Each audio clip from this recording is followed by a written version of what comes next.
Baiklah, pada kesempatan kali ini kami akan berbagi informasi berkaitan dengan penempatan baik pelamar V1, V2, V3 ataupun juga bahkan pelamar umum.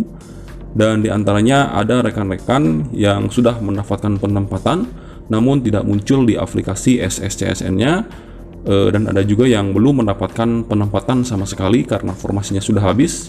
Dan juga bagi V2 dan juga V3 yang mendapatkan notifikasi sampai kepada tahap resume ya, namun formasinya belum muncul. Jadi kalau kita lihat di formasi resmi yang telah dipublikasikan oleh pemerintah daerahnya, mungkin ada yang muncul di sekolah induknya, namun juga ada yang tidak muncul di sekolah induknya. Namun tetap begitu bisa mendaftar dalam SSCSN. Dan bagaimanakah penempatan nantinya untuk V2 ataupun juga V3? Dan untuk itu kita akan bahas, dan silakan simak videonya sampai selesai. Dan seperti biasa, bagi rekan-rekan yang baru bergabung pertama kali menemukan channel ini, untuk menekan tombol subscribe-nya dan aktifkan lonceng notifikasinya agar teman-teman mendapatkan informasi-informasi terkini terupdate seputar pengangkatan honorer menjadi ASN P3K. Nah, seperti yang tadi admin sebutkan, kita akan membahas di manakah P1, P2, P3 akan mendapat penempatan ketika formasi di sekolah induknya tidak ada. Nah, ini banyak ya teman-teman yang mendapatkan ataupun mempunyai masalah seperti ini. Dan ini menjadi pertanyaan yang banyak disampaikan oleh teman-teman semuanya. Nah, di manakah V1, V2, P3 akan mendapatkan penempatan ketika formasi di sekolah induknya tidak ada? Nah, sudah hampir 90% mungkin ya pemerintah daerah telah mempublikasikan formasi resmi yang sudah ditetapkan oleh Kemenpan RB ya.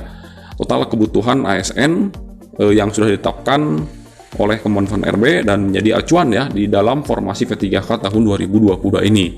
Nah, kalau kita lihat teman-teman kondisi notifikasi di dalam portal SSCSN, ada yang mendapatkan penempatan seperti ini ya.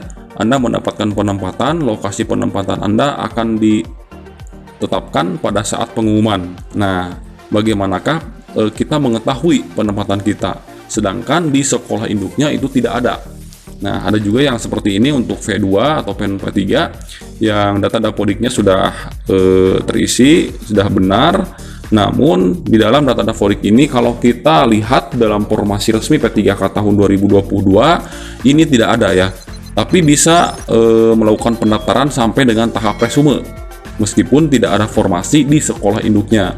Mengapa? Karena nantinya akan ada tes seleksi observasi, dan khusus untuk V1 itu penempatannya nanti pada saat pengumuman. Nah, kita akan bahas ya satu persatu teman-teman.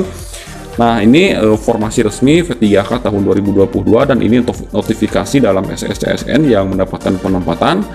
Namun sama sekali dalam SSCSN tersebut tidak dipublikasikan penempatan kita setelah nanti kita untuk P1 mungkin pengumuman, dan untuk V2 dan juga V3 itu nanti setelah observasi ya diumumkannya. Karena mengapa di SSCSN tidak dipublikasikan atau tidak diumumkan untuk formasi penempatannya? Karena formasi P3K tahun 2022 ini relatif ataupun juga dinamis ya. Artinya itu bisa berpindah dari sekolah A ke sekolah B ya.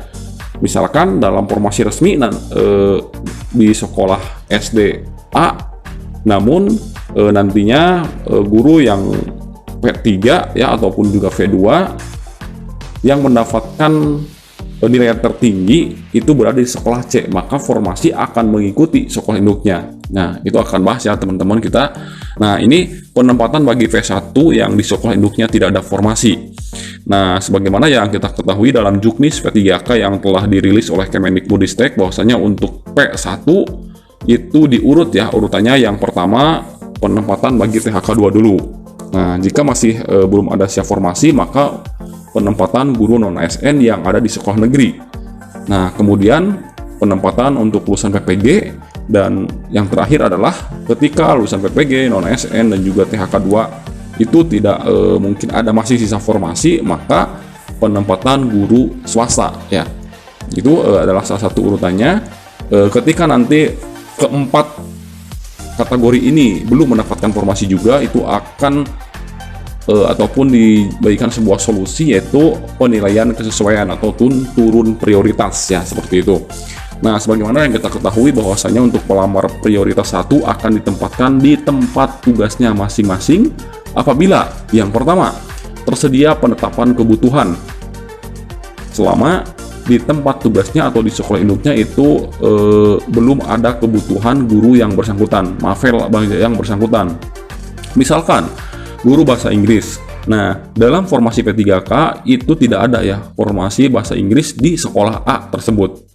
Nah, otomatis itu akan dipindahkan ke sekolah C, guru yang P1 ini. Nah, sepanjang ada kebutuhan di sekolah A-nya, maka formasi dari sekolah B, C, E, atau F mungkin ya, itu akan berpindah ke sekolah A. Jadi, formasi menyesuaikan sepanjang tersedia penetapan kebutuhan. Yang kedua adalah sesuai sertifikat pendidik dan atau kualifikasi akademik yang dimiliki. Nah, itu ya. Misalkan guru bahasa Indonesia berarti bisa ke dalam guru kelas juga, bisa seperti itu. Guru IPS bisa ke guru kelas, seperti itu ya. Ataupun sepanjang kebutuhan tersedia, maka tetap ya guru IPS di sekolah induknya. Dalam hal jumlah pelamar P1 lebih besar dibandingkan dengan jumlah penetapan kebutuhan di tempat tugasnya, maka urutan penempatannya dimulai dari pelamar dengan nilai tertinggi sebagaimana dimaksud pada huruf A dan huruf B. Nah, itu ya. Yang selanjutnya, apabila tidak terdapat penetapan kebutuhan di tempat tugasnya. Nah, ini ya. Maka pelamar P1 akan ditempatkan pada sekolah lain yang tersedia penetapan kebutuhannya. Nah, jadi ketika tidak tersedia kebutuhan di sekolah A, maka pelamar tersebut akan ditempatkan di sekolah yang tersedia penetapan kebutuhannya. Penempatan pelamar P1 pada sekolah lain sebagaimana sebagaimana huruf F tidak menggeser guru non-ASN yang sudah mengajar di sekolah tersebut. Jadi artinya ketika P1 ingin ditempatkan ke sekolah lain sepanjang di sekolah B-nya atau di sekolah lainnya itu tidak terdapat guru non-ASN-nya, maka itu bisa ditempatkan di sana. Jadi sekali lagi formasi itu bisa berpindah ya. Karena itu mengapa tidak dimunculkan dalam SSCSN, karena formasi itu dinamis, jadi bisa berpindah. Yang selanjutnya, pertimbangan penempatan di sekolah lain sebagaimana dimaksud huruf F dilaksanakan dengan ketentuan. Jadi dengan ketentuan itu tidak ada guru non-ASN dan juga sepanjang memiliki kebutuhan atau kekosongan guru di sekolah tersebut.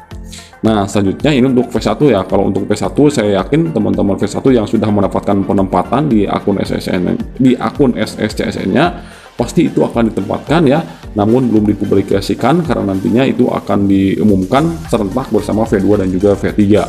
Nah, lantas bagaimana dengan penempatan bagi V2 ataupun juga V3? Sama ya, pelamar yang lulus akan ditempatkan di sekolah induknya. Nah, ini sebagai ilustrasi saja. Instansi yang memiliki 4 formasi tersebar di 4 sekolah. Formasi hanya dibuka di sekolah A dan juga sekolah B. Nah, ini sekolah A dan sekolah B ya, teman-teman. Pelamar dari sekolah C dan D melamar ke sekolah A. Nah, yang D ini yang D melamar ke sekolah A. Sebaliknya yang B juga melamar ke sekolah B. Nah, itu ya, teman-teman. Nah, ketika yang menangnya atau yang nilai tertinggi ada sekolah D, guru honorer yang ada di sekolah D, maka formasi akan berpindah. Nah, ini kursi ini bagaikan formasi ya, teman-teman. Maka formasi akan berpindah ke sekolah D. Nah, seperti itu. Jadi, kalaupun ini sudah ditetapkan oleh Kemenpan RB, itu sangat dinamis. Formasi bisa berubah dari sekolah B ke sekolah D. Meskipun dalam formasi resmi itu formasinya dari sekolah B. Namun nanti dalam pengumuman ini akan berkaitan dengan pelamar yang lulus dan yang tertinggi mungkin ya, yang akan ditempatkan di sekolah induknya sepanjang di sekolah induknya terdapat kebutuhan mata pelajaran tersebut. Nah, ini juga nanti akan berpindah ke sekolah C. Nah, meskipun formasi ini sudah ditetapkan oleh Kemenpan RB. Nah, kita mencoba membuat ilustrasi ya, ataupun juga perhitungan bagi P1, P2 dan juga V3 yang akan mendapatkan penempatan nantinya ya ketika formasi di sekolah induknya itu tidak ada dalam formasi resmi. Nah, ini ya teman-teman, misalkan ini adalah sebuah sekolah 1, 2, 3, 4, 5 di mana 5 sekolah ini terdapat satu formasi ya, Di sini terdapat satu formasi, di sini juga. Nah, ini dalam sebuah kabupaten contohnya ya. Jadi terdapat 5 formasi untuk guru kelas. Nah, ini contoh ya, contoh saja. Misalkan contoh untuk guru kelas. Terdapat 5 formasi di kabupaten atau kota tersebut. Nah, ini formasi resmi di sekolah induk ada 5 ya. Nah, ini formasi resminya. Pelamarnya, nah kita lihat dan menghitung berapa sih jumlah pelamar untuk P3 guru kelas tersebut di kabupaten atau kota instansi tersebut. Nah, misalkan, nah ini gambar orang adalah pelamar 1, 2, 3, 4, 5, 6, ada 14 orang ya.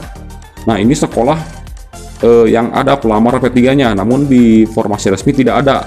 Nah, jadi teman-teman, misalkan ada 2 orang seperti ini, formasinya tidak ada, jadi tidak bersaing, ini bersaingnya semuanya.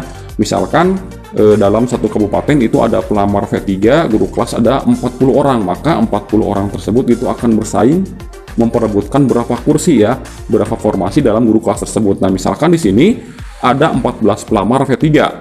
Nah, dari 14 pelamar V3 ini, 5 nilai tertinggi atau 5 yang lulus akan mengisi formasi. Formasi akan berpindah mengikuti sekolah induknya sepanjang di sekolah induknya terdapat kebutuhan ataupun kekosongan guru tersebut. Nah, misalkan di sekolah ini, nah si guru ini lulus ya, ataupun juga mendapat nilai tertinggi dari ke-14 tersebut. Nah, ini otomatis akan berpindah ke sekolah ini, teman-teman. Sepanjang di sekolah ini tersedia kebutuhan ataupun kekosongan dalam mafel guru kelas, seperti itu. Nah, misalkan, nah ini ada 2 orang ya, 2 orang mendaftar di sekolah ini. Nah, yang satu lulus, yang satu tidak. Maka formasi yang ini akan berpindah ke sini. Nah, teman-teman, yang satunya lagi misalkan ini lulus, namun di sini tidak terdapat kebutuhan. Nah, maka formasi itu akan dipindahkan, teman-teman. Nah, guru ini akan berpindah ke ada yang mendapatkan formasi. Misalkan di sini. Nah, misalkan di sini ya, ini formasi yang belum ada pelamarnya, ataupun mohon maaf yang belum ada guru honorernya, maka ini akan berpindah ke sekolah tersebut. Nah, karena di sekolah tersebut tidak ada atau belum ada guru honorer yang mengampu pada guru kelas tersebut. Nah, jadi akan berpindah sepanjang tidak menggeser guru sekolah induk tersebut. Jadi teman-teman di sini meskipun ini tidak lulus, maka ini tidak akan bergeser ya, tidak akan tergeser posisinya dan formasi akan dipindahkan. Nah, misalkan ini berpindah ke sini. Nah, meskipun ada 2 orang, ini bisa jadi tidak lulus meskipun di sekolah induknya ada formasi seperti itu. Jadi saingannya itu semua pelamar V3 yang ada di kabupaten tersebut. Jadi bukan hanya kita bersaing dengan teman kita dalam satu sekolah, itu tidak ya. Untuk V2 dan juga V3 ini semuanya ya itu bersaing untuk mendapatkan nilai tertinggi dan lolos pada seleksi observasi. Nah, mungkin ini ada sebuah ilustrasi saja ya, teman-teman. Intinya teman-teman tetap bersabar, tetap berdoa, dan melihat berapa peluang yang kita dapatkan untuk mendapatkan penempatan ataupun juga formasi. Karena sebagaimana ketahui bahwa formasi itu sangat terbatas ya, di seluruh penjuru Indonesia itu sangat terbatas ya. Jadi jumlah kebutuhan, jumlah pelamar itu sangat banyak, namun formasi hanya 300 ribuan ya. Itu yang dapat kami sampaikan. Sekali lagi mudah-mudahan informasi ini bermanfaat. Wabillahi taufiq wal hidayah. Wassalamualaikum warahmatullahi wabarakatuh.